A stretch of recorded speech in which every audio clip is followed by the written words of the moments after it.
Based in the coastal city of Matosinhos, just north of Porto, the second gravel rally of the 2024 season is upon us. Welcome to Portugal. Takamoto Katsuta is determined to clinch a podium result in 2024 after narrowly missing out on a top 3 finish twice previously.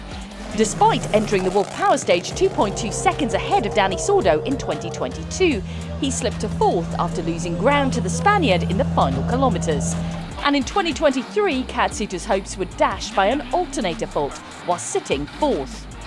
After equalling his career best result in Kenya, Katsuta and co-driver Aaron Johnston were 5th last time out in Croatia and garnered an additional 7 championship points by being fastest on Super Sunday. They've identified early speed and more aggression as being crucial to their chances of success. So keep your eyes out for a fired-up number 18 Toyota in the early stages of Vodafone Rally de Portugal. Taka Katsuta forms part of a formidable 4-strong Toyota entry, alongside Kalle Rovanperä, Sebastian Ogier and Elfyn Evans, who lies just 6 points behind championship leader Thierry Neuville. But with his world champion teammates only doing a part-time campaign, their position in the standings dictate they begin the rally with a more favourable road position, meaning an uphill battle to reach the top of the podium for the Welsh Dragon. Rovanperä's victory in Kenya was his first for 6 months, and the reigning champion hasn't been beaten in Portugal for 2 years. The 23-year-old has been in the news again in the build-up after appearing in a music video with Finnish duo JVG for their track Rally Kansa. Ogier, meanwhile, is fresh from victory on the asphalt of Croatia, holding his nerve after title rivals Evans and Neuville both lost theirs on the final day, claiming his 59th win and 100th WRC podium in the process. Victory would be an unprecedented 6th on Portuguese soil. With the pressure off and a car that's won 2 on the spin, those two will be very hard to beat.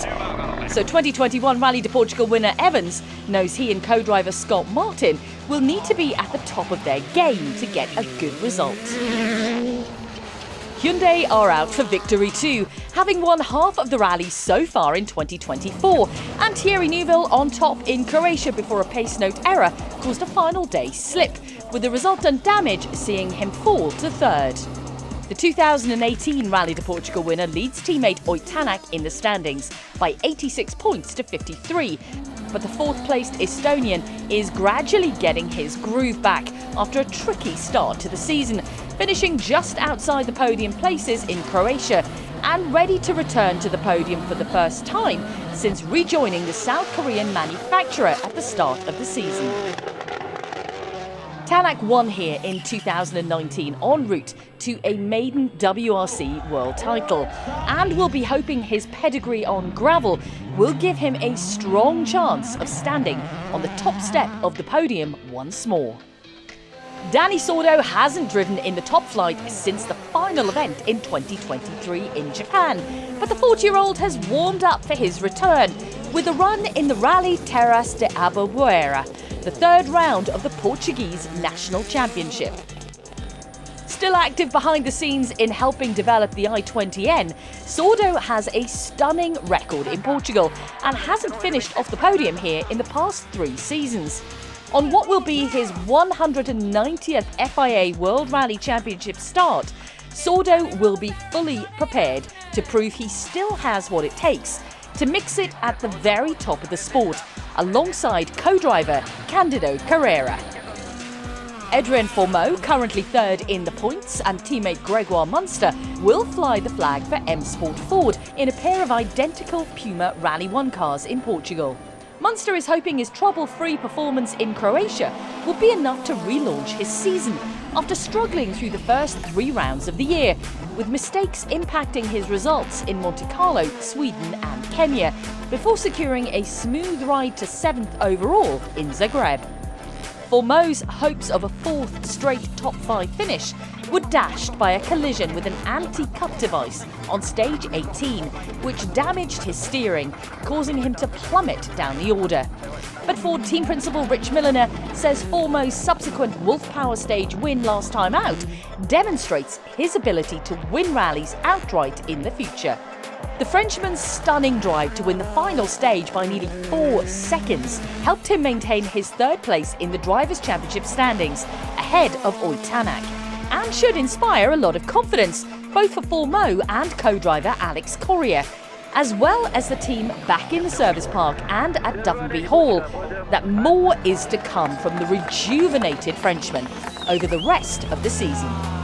But it's so demanding and so special, and it's really a shame. We have done one small mistake this rally and it's the corner off, so it's really a shame, but a lot of experience on tarmac. It's really good for me, really positive also with the team, no issue on the car. So yeah, it's been a good rally, full field, thank you. The WRC2 field for Rally Portugal is the strongest in recent memory, with title-chasing Oliver Solberg, Johan Rossell, Gus Greensmith and Sami Pyeri all in direct competition for the first time in 2024. And they don't just have themselves to contend with. Former top-flight stars Pierre-Louis Loubet and Teemu Sunanen also return in Portugal for Skoda and Hyundai respectively, meaning there's no shortage of talent fighting for victory. Rally Croatia winner Nikolai Gryazin also competes, though the Bulgarian hasn't registered for championship points. And if that wasn't enough, another familiar face returns in the form of 2016 Rally Portugal winner Chris Meek. The Northern Irishman is a regular competitor in the Portuguese National Championship and has everything it takes to spoil the party for the regular frontrunners when he takes to the stages. All the crews will have to contend with one of the toughest routes of the season, with the loose gravel roads becoming rocky and rutted for the second passes on loops.